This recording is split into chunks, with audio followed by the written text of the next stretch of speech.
Hari ini kita diberi tema dari gereja adalah membangun tahta Tuhan. Waduh, kayaknya judulnya berat ya. Kira-kira menurut saudara membangun tahta Tuhan di hidup kita itu susah atau gampang? Ya. Saudara, Alkitab berkata Natal adalah peristiwa Yesus Kristus datang ke dalam dunia. Siapa dia? Dia adalah Tuhan yang datang ke dalam dunia. Saya kemarin pergi ke Manado, saudara, di Bitung. Saya diajak sama satu orang, dia bilang gini, "Bu, saya mau ajak ibu ya ketemu sama satu pengusaha." Jadi pengusaha ini bukan beragama Kristen, tapi dia membangun bait suci ya di kota Manado di atas gunung ya. Lalu saya tertarik, saudara, ketika diajak. Saya bilang, "Oh, dia bukan Kristen." Bukan, tapi dia membangun bait suci. Lalu saya diajak pergi ke rumahnya sebelum kita pergi ke bangunan bait suci itu. Sampai di sana saya ditunjukin, saudara. Jadi dia punya menorah ada di situ ya, tabut perjanjiannya ada, sudah dibikin semua, warnanya kuning emas. Dan dia bilang kepada saya, "Ibu tahu nggak? Ini semua ukurannya sesuai dengan yang ada di Alkitab. Semua ya." Dia kumpulin beberapa pendeta ya, sesuai dengan firman Tuhan dibahas. Jadi satu buku begitu dikasih ke saya. Ukuran untuk ya kerupnya berapa senti, ininya berapa tingginya, ininya berapa. Hebat, saudara. Hebat loh ya. Yang saya luar biasa itu, saya bilang sama bapak itu, "Pak, luar biasa loh, Pak. Maksudnya bukan pendeta yang tergerak bikin itu loh, tapi pengusaha dan dia bukan orang Kristen ya." Akhirnya dia bilang, "Ayo kita pergi, saudara, dari kota Manado pergi ke pulau itu harus naik perahu motor laut ya. Kita menyeberang pulau, lalu lanjut lagi naik mobil sampai ke atas gunung." Sampai di sana dia jelaskan kepada saya, "Bu ya, ada ruangan-ruangan. Kalau dulu tuh halaman, ruang kudus, ruang maha kudus ya, kolam tempat pembasuhan." Dia terangkan semua kepada saya, persis dengan semua cerita yang di Alkitab. Ya, lalu dia hafal ayat. Makanya kalau pendeta salah-salah kalah sama dia. Ya, dia bilang, "Bu, waktu saya tuh kan mau cari logo di depan pintu masuk. Ini logonya Allah Bapa, ya, Allah Anak dan Allah Roh Kudus." Ya, saya tuh bingung, Bu, waktu Allah Roh Kudus kan pasti burung merpati lambangnya. Kalau untuk Tuhan Yesus saya kasih salib ya. Tapi untuk Allah Bapa ini loh, saya tuh bingung mau kasih ya apa, karena kan di dalam Alkitab wujud dari Allah Bapa itu memang enggak ada. Ya, dari zaman perjanjian lama Allah itu hanya menunjukkan dirinya dalam bentuk api, dalam bentuk ya angin, tapi enggak ada wujud. Nah, saya kan harus membuat, jadi saya cari di Alkitab. Siapa Allah itu? Tadinya saya pikir Allah itu Abraham. Ya, karena dia bapa segala orang percaya. Tapi waktu saya baca-baca bukan, Bu. Lalu saya temukan, dia buka ayatnya semua, saudara. Ternyata di Yohanes itu saya dapat, Yesus berkata, "Tidak ada seorang pun yang pernah melihat Bapa. Tetapi jika engkau ya menerima aku, maka engkau sudah berjumpa dengan Bapa itu. Sebab aku dan Bapa adalah satu." Dia bilang, "Oh, ternyata Allah itu siapa, Bu? Allah itu Yesus ini yang datang ke dalam dunia." Ya, jadi kalau kita mau cari gambaran Allah, ya Yesus itu. Jadi saya kasih gambar tangan Tuhan Yesus untuk melambangkan Allah Bapa. Dahsyat nggak, saudara? Bukan orang Kristen loh. Ya, mungkin saudara yang jemaat malah nggak tahu, nggak pernah berpikir seperti itu. Saya kagum, saudara. Lalu ketika ada di situ kami berdoa, saya berdoa buat dia. Setelah itu saya tanya sama bapak itu waktu kita pulang, "Pak, terus saya mau tanya sekarang, Bapak percaya kepada Tuhan yang mana?" Dia bilang, "Oh, kalau saya semua agama di hati saya."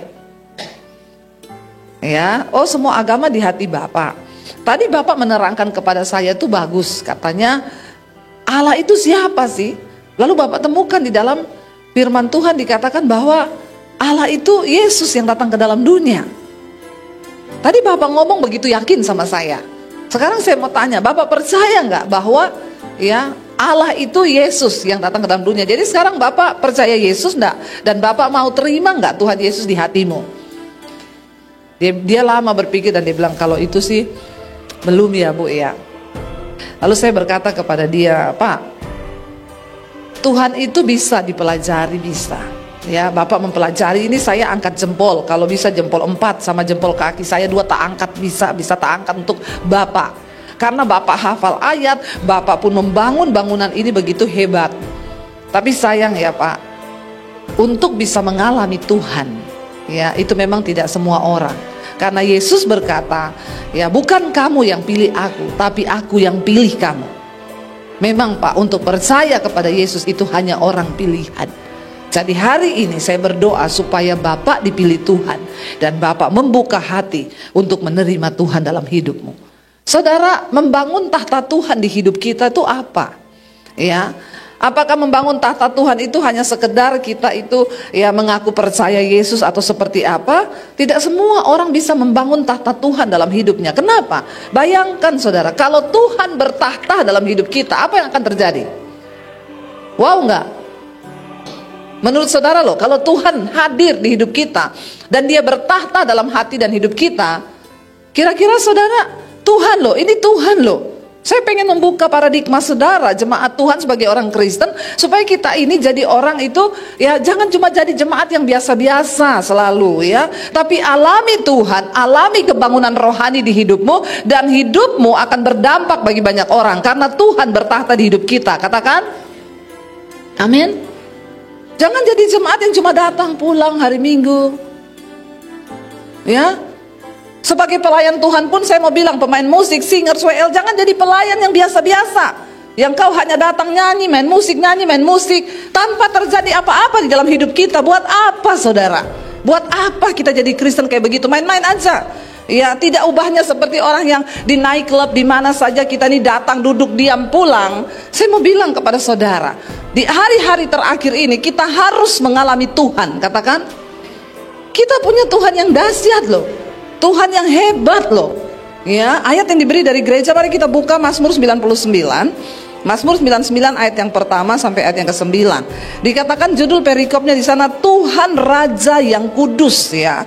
Tuhan itu siapa bagi kita saudara? Tuhan itu Raja ya. Dan di sini temanya membangun tahta bagi Tuhan. Saya mau tanya, kalau Tuhan dalam hidup kita sebagai Raja, kita hormat nggak sama Tuhan? Hormat. Sekarang kan pengajaran tentang kasih karunia enak banget. Mau berdosa, mau bersinah, mau selingkuh, mau cerai, silakan, tidak apa-apa kok, Tuhan terima. Kau menganggap Tuhan sebagai apa dalam hidupmu? Ya, oke, Tuhan sahabat, tapi jangan lupa Tuhan itu Raja. Saudara, orang kalau mau menghadap Raja, ada yang datang enak-enak gitu pakai UKNC, celana pendek, terus menghadap Raja. Hello bro. Pernah saudara nonton di film-film kerajaan seperti itu? Tidak ada. Orang mau masuk ke ruangannya Raja, dia itu harus berlutut dari sana. Dan untuk ketemu Raja itu kan tidak gampang. Esther, kalau saudara baca kitab Esther, Esther itu adalah permasyurinya Raja. Dia kan istrinya Raja. Tapi untuk berjumpa dengan Raja, dia harus mendapat perkenanannya. Makanya saudara, Esther itu kalau ketika dia itu datang sujud di hadapan Raja, lalu Raja mengulurkan tongkatnya, berarti Raja berkenan. Tapi kalau Raja tidak mengulurkan tongkat dan Esther masuk, apa yang terjadi? Dibunuh, dipancung, dihukum mati loh, walaupun itu istrinya. Betapa hormatnya orang itu kepada Raja, benar nggak? Esther ketika mau berjumpa Raja, waktu Tuhan suruh kamu harus menghadap Raja, minta supaya bangsamu tidak dibinasakan, tidak dibunuh. Esther itu berbulan-bulan dia diminyaki badannya, dikasih kemenyan, mur, dirempah-rempahi, dilulur. Supaya apa? Tidak ada bau yang tidak enak sedikit pun untuk dia bisa menghadap Raja. Raja harus mencium bau harum dari tubuhnya yang keluar saudara, supaya Raja berkenan, lalu disuruh masuk. Bayangkan kalau Esther bau ketek. Ya, baru masuk ke ruangan aroma keteknya, kira-kira Raja mau nggak? Kagak lah, langsung suruh keluar, pancung, hukum mati. Loh, Esther itu istrinya, permasyurinya. Tapi Alkitab berkata, kalau Raja tidak mengulurkan tongkatnya, maka Esther dipancung mati. Siapapun yang datang menghadap Raja, kalau Raja tidak berkenan, dia mesti mati. Tapi kita hari-hari ini sama Tuhan gampangin. Ya, kasih karunia kan. Hei, jangan lupa Tuhan itu Raja loh. Di dalam hidup kita, memang dia sahabat, dia Bapa yang baik, tapi dalam satu situasi dia akan datang kembali sebagai Raja di atas segala raja, dan dia datang sebagai hakim yang akan menghakimi. Kita suka lupa. Sehingga kita lupa memposisikan diri kita dengan Tuhan itu seperti apa. Ingat saudara, banyak yang terpanggil tapi sedikit yang terpilih untuk bisa membangun tahta Tuhan di hidup kita. Bukan orang sembarang. Makanya jangan jadi Kristen sembarangan. Gak mungkin orang Kristen sembarangan tuh bisa ya berjumpa dengan Tuhan yang Maha Kudus. Kita harus mempersiapkan diri. Ya, kita harus bertobat, kita harus hidup kudus. Itu adalah bau harum di hadapan Tuhan. Dikatakan, kita baca ayat yang pertama, Tuhan itu raja, maka bangsa-bangsa gemetar. Ia duduk di atas kerup-kerup, maka bumi goyang. Mengerikan gak saudara? Betapa hormatnya kita sama Tuhan. Ayat yang kedua berkata, Tuhan itu maha besar di Sion dan dia tinggi mengatasi segala bangsa. Ayat yang ketiga, biarlah mereka menyanyikan syukur bagi namamu yang besar dan dahsyat. Kuduslah, ya, kuduslah ia. Ayat 4, Raja yang kuat, yang mencintai hukum, engkaulah yang menegakkan kebenaran, hukum dan keadilan di antara keturunan Yakub. Engkaulah yang melakukannya. Ayat yang berikutnya, tinggikanlah nama Tuhan, tinggikanlah Tuhan Allah kita dan sujudlah menyembah kepada tumpuan kakinya. Kuduslah ia. Ayat yang berikutnya, Musa dan Harun di antara imam-imamnya dan Samuel di antara orang-orang yang menyerukan namanya. Mereka berseru kepada Tuhan dan ia menjawab mereka. Ayat 7, dalam tiang awan ia berbicara kepada mereka. Mereka telah berpegang pada peringatan-peringatannya dan ketetapan yang diberikannya kepada mereka. Tuhan Allah kami, Engkau telah menjawab mereka. Engkau Allah yang mengampuni bagi mereka, tetapi yang membalas perbuatan-perbuatan mereka. Ayat 9, tinggikanlah Tuhan Allah kita dan sujudlah menyembah di hadapan gunungnya yang kudus, sebab kuduslah Tuhan Allah kita. Saudara, dikatakan Tuhan itu raja, ya. Dia maha besar, bangsa-bangsa gemetar terhadap dia. Ayat yang ketiga, bagaimana kita bisa membangun tahta Tuhan di hidup kita? Yang pertama dikatakan di sana ayat yang ketiga, biarlah mereka menyanyikan syukur bagi namamu yang besar dan dahsyat, kuduslah ia. Saudara, ternyata untuk bisa membangun tahta Tuhan di hidup kita, nomor satu, mari kita bersyukur di hidup ini. Apa yang perlu kita syukuri? Hal yang pertama yang harus kita syukuri adalah Tuhan menerima kita sebagai anak-anaknya. Katakan amin. Saat kita bersyukur, kita sedang membangun tahta bagi Tuhan. Waktu kita menaikkan ucapan syukur, kita sedang memberikan tahta untuk Dia itu hadir di hidup kita. Makanya jadi orang Kristen jangan banyak bersungut-sungut. Tuhan gak suka tinggal dengan orang yang bersungut-sungut. Ya, ya jangankan Tuhan, setan aja kayaknya males ya. Setan aja malas. Ingat cerita dulu ada istri cerewet banget. Satu saat suaminya bilang, istriku ini diapain bagus ya. Di samping rumahnya ada sumur tua. Dia udah jengkel sama istrinya, satu kali malam-malam dia lempar istrinya ke dalam sumur.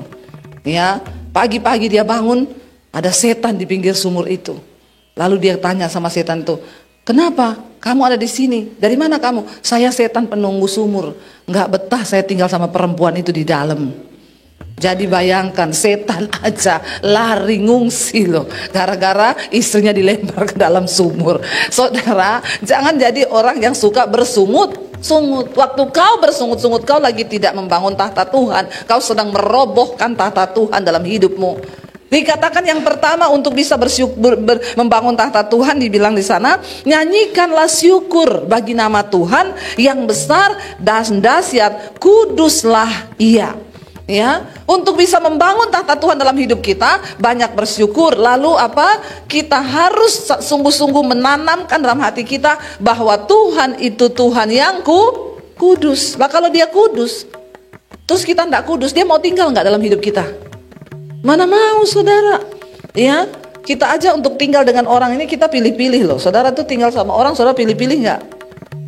Ya, saudara mau tinggal sama orang yang ya hidupnya sembarangan, ya dia pulang tengah malam, dia bawa perempuan masuk rumah dia. Kita aja nggak suka sama orang kayak begitu. Tuhan yang kudus, Dia tentunya mau tinggal di dalam tempat yang kudus. Kenapa bait Allah itu ada halaman, ruang kudus, ruang maha kudus? Dari halaman itu ada kolam pembasuhan. Sebelum menghadap Tuhan, kita imam-imam itu harus membasuh dulu. Tangan kakinya dibasuh, semua dicuci bersih. Habis itu dia masuk di ruang maha kudus, pengampunan dosa. Baru dia bisa masuk ke ruang maha kudus zaman perjanjian lama untuk ketemu Tuhan. Di ruang maha kudus pun imam itu masuk, kakinya diikat. Kenapa? Kalau dia tidak kudus, mati dia di dalam, angus sama api Tuhan. Bagaimana kita bisa membangun tahta Tuhan di hidup kita? Banyak bersyukur, hormati Tuhan dalam kekudusannya. Ayat yang berikutnya dikatakan ayat 4, Raja yang kuat, yang mencintai hukum, Engkaulah yang menegakkan kebenaran, hukum dan keadilan di antara keturunan Yakub. Engkaulah yang melakukannya. Saudara, untuk bisa bergaul erat dengan Tuhan, maka kita harus mengenal sifat Tuhan itu sendiri. Loh, kita aja kalau mau membangun hubungan dengan teman kan kita harus tahu sifatnya toh. Oh, teman saya ini dia orangnya kayaknya agak sensing, gak bisa tersinggung. Jadi kita kalau bergaul batasi. Dia gak bisa kalau kita agak omongan begini dia tersinggung. Tapi kalau sama yang ini, dia sih kita ngomong apa aja juga gak pernah tersinggung. Kita tuh harus mengenal sifat sebelum kita bergaul. Ya, nanti kalau sudah bergaul baru tahu sifatnya begini, kadang kita juga jadi malas. Akhirnya kita kan membatasi diri. Wah, orang ini ndak enak buat diajak bergaul, sifatnya tuh ndak bagus. Nah, sama Tuhan kita harus mengenali sifat Tuhan supaya kita bisa akrab dengan Tuhan. Dikatakan sifat Tuhan tuh yang pertama, dia adalah Raja yang kuat. Tuhan itu kuat. Makanya ketika kita manunggal bersatu dengan Tuhan, kita pun akan menjadi kuat. Lalu dikatakan dia mencintai hukum. Nah, kita ini jadi orang Kristen mencintai hukum apa enggak? Ya, kita mencintai hukum enggak? Apa itu hukum? Firman Tuhan, itu adalah hukum Tuhan. Ya, ketika kita menjadi orang yang suka, gemar melakukan hukum-hukum Tuhan, Tuhan juga mau dekat dengan kita. Karena kira-kira kita ini punya sifat yang sama. Mencintai hukum itu apa? Aduh, aku tuh sebenarnya pengen marah sama dia loh. Tapi Alkitab bilang aku tidak boleh marah. Ya udah, dalam nama Tuhan Yesus, Tuhan, aku tidak mau kepahitan, aku tidak mau marah. Dalam nama Yesus, itu namanya orang mencintai hukum. Ya, orang yang mencintai hukum itu, dia itu dicintai Tuhan. Karena Tuhan itu sendiri mencintai hukum.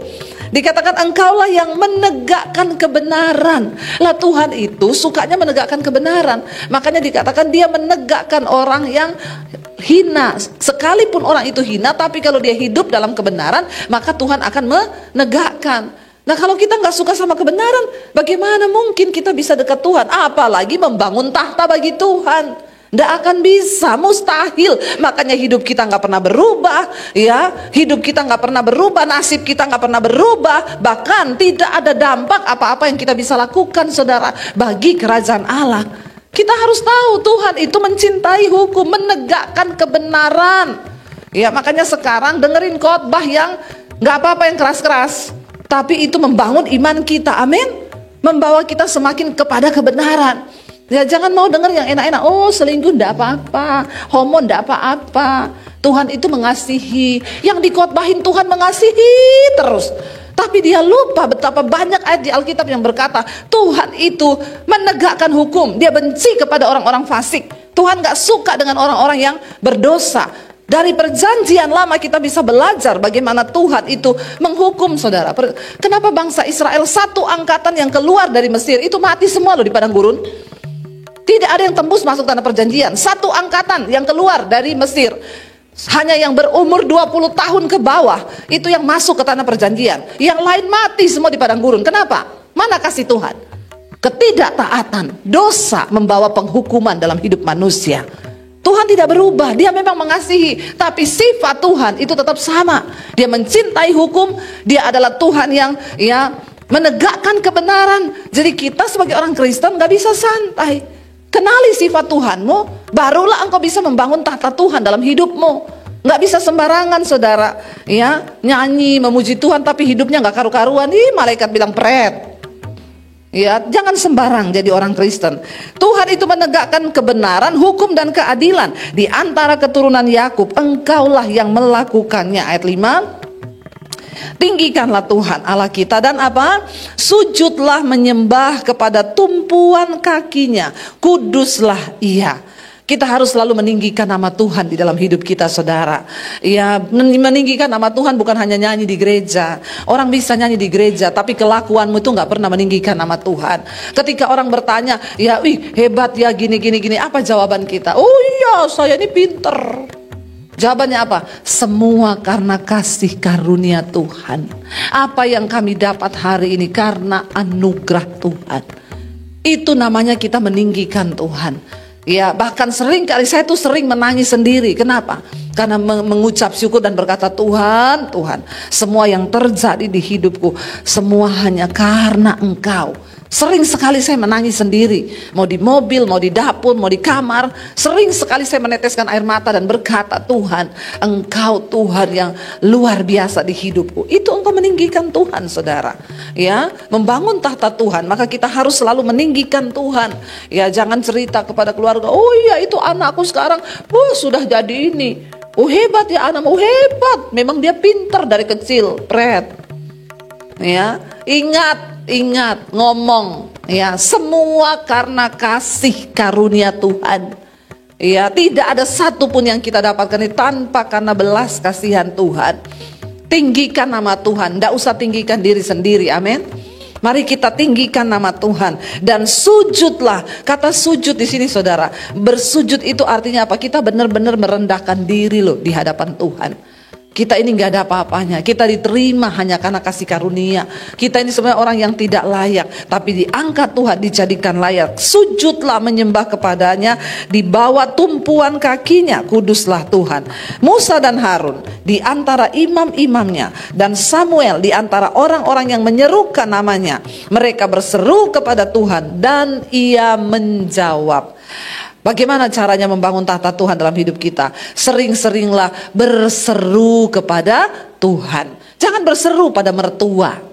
Amin. Jangan berseru kepada anak. Jangan berseru kepada menantu. Gak usah berseru kepada pendeta. Disuruh berseru kepada Tuhan.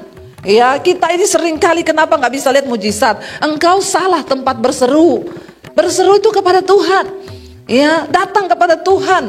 Bikin tembok ratapan di rumahmu, di kamarmu, tempat engkau menangis berseru kepada Tuhan. Waktu engkau berseru kepada Tuhan, engkau sedang membangun tahta bagi Tuhan hadir di dalam hidupmu. Apapun persoalan yang engkau hadapi, saudara, datang bilang, Tuhan, aku berseru kepadamu. Aku mau datang kepadamu, Tuhan. Hanya Engkau tempatku berharap. Aku tidak andalkan mertuaku, aku tidak andalkan menantuku. Ya, Bapak Ibu yang punya anak, jangan apa-apa itu datang ke anak. Apa-apa itu datang ke anak, datang ke Tuhan. Amin. Jangan gantikan posisi Tuhan di hidup kita dengan siapapun. Ya, jangan.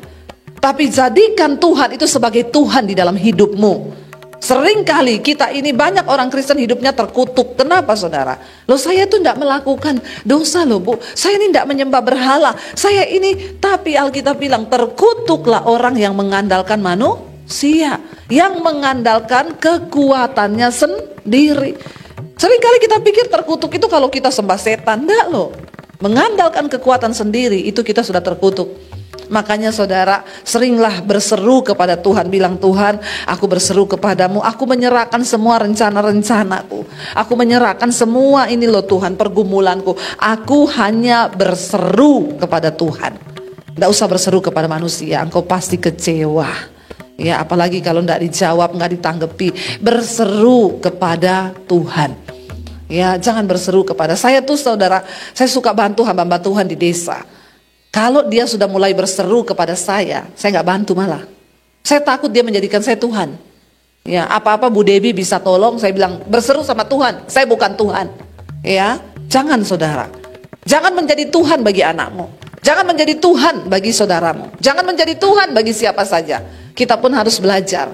Ya, kalau engkau punya anak, dia susah. Jangan dikit-dikit engkau yang banyak orang tua itu selalu mau jadi Tuhan buat anak-anaknya. Ya, bilang sama anakmu, kau berseru sama Tuhan. Engkau punya Tuhan loh. Ketika engkau berseru sama Tuhan, Tuhan mendengar. Ya, jangan membawa orang itu datang kepada kita menjadikan kita Tuhan. Ya, itu tidak boleh. Biarkan anakmu berseru kepada Tuhan. Bawa keluargamu berseru kepada Tuhan. Ya, supaya dia tidak berseru kepada kita. Dan dikatakan, ya, Musa dan Harun berseru kepada dia dan Tuhan menjawab mereka. Ya, siapa yang Tuhan jawab? Orang yang berseru kepada Dia.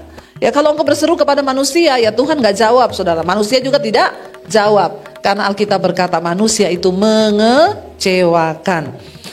Ayat 7, dalam tiang awan Ia berbicara kepada mereka. Kalau Tuhan tahtanya ada dalam hidup kita, maka kita ini mendengar suara Tuhan, sebab Tuhan masih berbicara. Berapa banyak saudara yang percaya Tuhan itu masih bicara? Ya, nggak percaya pulang saja. Tuhan masih bicara.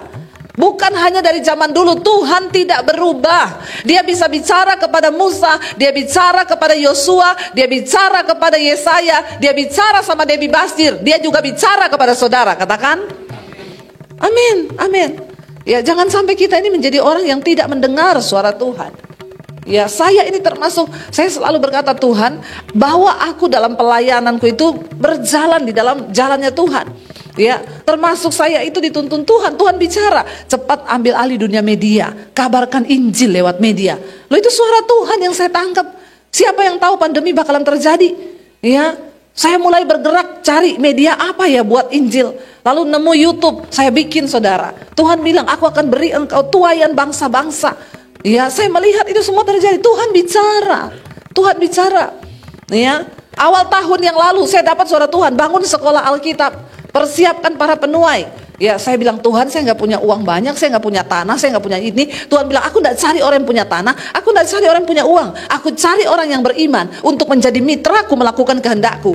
Saya berjalan dengan kehendak Tuhan. Saya sama suami berangkat ke Karanganyar, Solo, cari tanah tanpa mengerti mau kemana, kan seperti Abraham. Saudara baca kisah di Alkitab, itu masih terjadi sampai hari ini bagi hamba-hamba Tuhan yang mau percaya.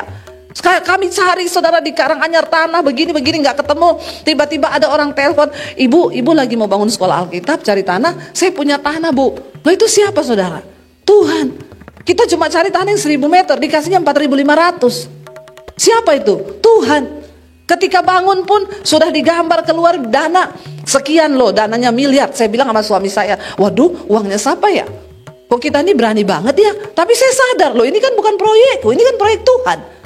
Waktu itu sempat saya berpikir, gampang lah, nanti kalau udah mulai pembangunan, kita tayangkan nomor rekening untuk di YouTube. Ya, taruh aja rekening untuk sumbangan bagi pembangunan sekolah misi. Taruh aja, pasti banyak yang nyumbang.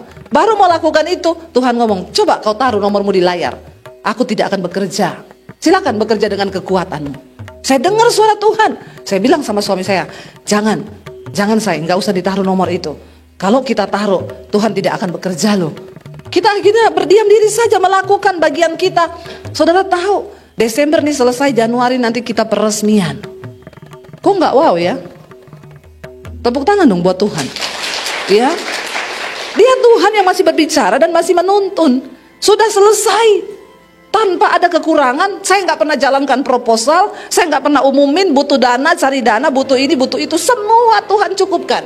Yang terakhir aja saya bilang sama suami, udah mau selesai, furniturnya belum ada.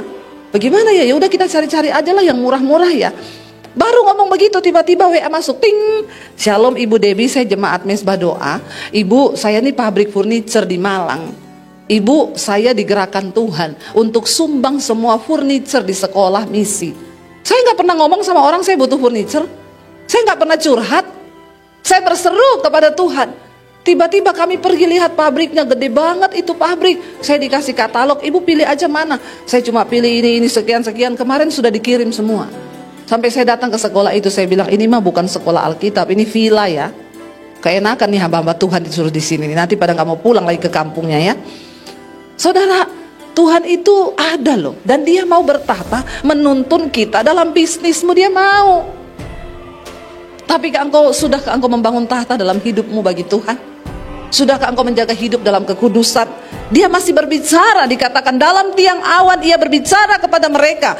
Mereka telah berpegang pada peringatan-peringatannya dan ketetapan yang diberikannya kepada mereka. Ketika engkau mendengar suara Tuhan, pegang itu. Dengar firman Tuhan, pegang firman Tuhan. Tuhan tidak akan pernah meninggalkan orang yang setia berpegang kepada perintah-perintahnya. Saya selalu ngomong itu. Saya ulang-ulang kepada anak-anak saya pun, Dek, ingat ya, kamu mau sekolah, mau pinter, mau apapun, ingat cuma satu yang bisa membuat engkau sukses. Hormati Tuhan dalam hidupmu. Hidup takut akan Tuhan. Kamu gak hidup takut akan Tuhan. Ini loh, mami ini sudah menjadi saksi. Kamu lihat apa yang Tuhan perbuat buat mami sama papi. Kita ini bukan orang pinter. Kita bukan anak ya pendeta besar, atau kita ini bukan anak pengusaha. Ya, kami memulai pernikahan dari minus, bukan nol lagi. Tapi perbuatan Tuhan. Kenapa? Kami menghormati Tuhan dalam hidup ini. Hidup dalam kekudusan, berjalan di dalam kebenaran. Itu saja, saudara. Tuhan peringatkan terus kepada bangsa Israel, kalau engkau hidup sungguh-sungguh berpegang pada perintah ketetapan-ketetapanku, maka engkau akan melihat. Tapi orang Kristen tuh banyak ngeyel, keras kepala, kepala batu. Suruh ngampuni ndak mau, suruh hidup kudus ndak mau, suruh gini ndak mau, tapi maunya hidup diberkati. Ya bagaimana mungkin? Ya, ayat 8, Tuhan Allah kami, engkau telah menjawab mereka. Engkau Allah yang mengampuni bagi mereka, tetapi yang membalas. Ya, memang Tuhan tuh mengampuni. Memang, iya, Dia mengampuni ketika orang mau bertobat. Tapi ingat, Dia juga Tuhan yang membalas perbuatan-perbuatan mereka. Kalau engkau melakukan yang baik, maka kebaikan engkau terima dari Tuhan. Tapi kalau engkau melakukan yang jahat, maka murka Tuhan yang akan engkau terima. Saudara, Tuhan itu masih tetap sama ya. Jangan bilang begini, itu Ibu Debbie kan pendeta perjanjian lama, ngomongnya penghukuman terus. Loh, saya ini dibilang pendeta hukum Taurat. Saya mau kasih tahu, Tuhan itu sifatnya tidak berubah. Dia sama dahulu, sekarang, sampai selamanya. Dia benci dosa. Dia menghukum orang-orang yang berbuat dosa. Dia mengampuni, iya, tapi Dia juga membalas perbuatan orang setimpal. Karena itu ayat 9 dikatakan, tinggikanlah Tuhan Allah kita dan sujudlah menyembah di hadapan gunungnya yang kudus, sebab kuduslah Tuhan Allah kita. Saya undang para imam musik, saudara, mari kita ini sungguh-sungguh menghormati Tuhan. Kita akan memasuki tahun yang baru, ya. Mari kita berkata, Tuhan, kami berdoa tahun depan akan menjadi tahun terobosan bagi hidup kami. Dan kalau kami hidup sungguh-sungguh berpegang pada peringatan dan ketetapan dan kebenaran Tuhan, kami percaya kami akan melihat kebaikan Tuhan. Amin, saudara.